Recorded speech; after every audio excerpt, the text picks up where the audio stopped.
Iran और Israel ने एक दूसरे पर हमले शुरू कर दिए हैं, जिससे पूरे मिडिल ईस्ट में तनाव एक बार फिर से बढ़ गया है। ये अप्रैल में हुए सीजफायर के बाद पहला मौका है जब दोनों देशों ने एक दूसरे पर मिसाइल दागी हैं। हमलों के बाद हॉर्मुज में भी हालात खराब हो गए हैं। जहाजों पर भी हमले हो रहे हैं, जिसमें कई नाविक फंस गए हैं। इस बीच FSUI यानी forward siemens union of India ने अपने एक्स हैंडल पोस्ट के साथ एक वीडियो शेयर किया है, जिसमें दावा किया गया है कि ओमान तट के पास एक जहाज पर सवार 24 भारतीय नाविक संकट में फंसे हुए हैं और उन्हें तत्काल सहायता की जरूरत है।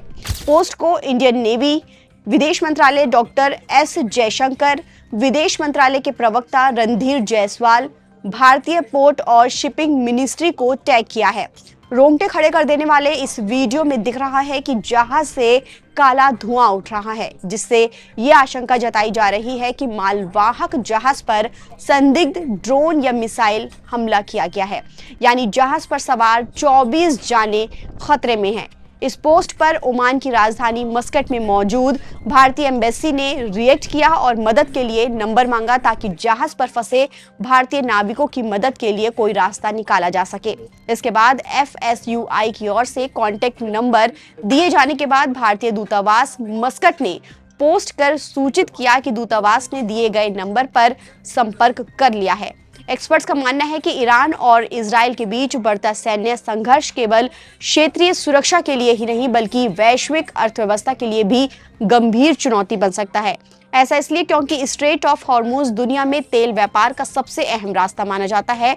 यहाँ से दुनिया के कुल तेल व्यापार का 20% हिस्सा गुजरता है, लेकिन 28 फरवरी को ईरान पर अमेरिका इजराइल के संयुक्त हमलों के बाद से ईरान ने हॉर्मुज बंद कर दिया है, जिसके चलते पूरे दुनिया में तेल और गैस की किल्लतों पर दबाव बढ़ गया है। अगर स्थिति और भी ज्यादा बिगड़ती है तो दुनिया के कई देशों को ऊर्जा संकट का सामना करना पड़ सकता है। कुछ दिन पहले 13 मई को ओमान के पानी में एक और भारतीय जहाज दुर्घटना का शिकार हुआ था। सोमालिया से संयुक्त अरब अमीरात के शारजाह जा रहे भारतीय लकड़ी की जहाज में आग लग गई और वो डूब गया। उस जहाज पर सवार 14 भारतीय नाविकों को ओमान कोस्ट गार्ड ने सुरक्षित बचाया था। ताजा घटना में भारतीय नाविकों की सुरक्षा को लेकर चिंता बढ़ गई है। विदेश मंत्रालय और भारतीय दूतावास स्थिति पर नजर रख रहे हैं। स्ट्रेट ऑफ हॉर्मुज के पास लगातार हो रहे हमलों से वैश्विक समुद्री व्यापार प्रभावित हो रहा है। भारतीय नाविक दुनिया भर के जहाजों पर बड़ी संख्या में काम करते हैं। ऐसे क्षेत्र में बढ़ते तनाव और हमलों ने भारतीय नाविकों की सुरक्षा को गंभीर चुनौती बना दिया है।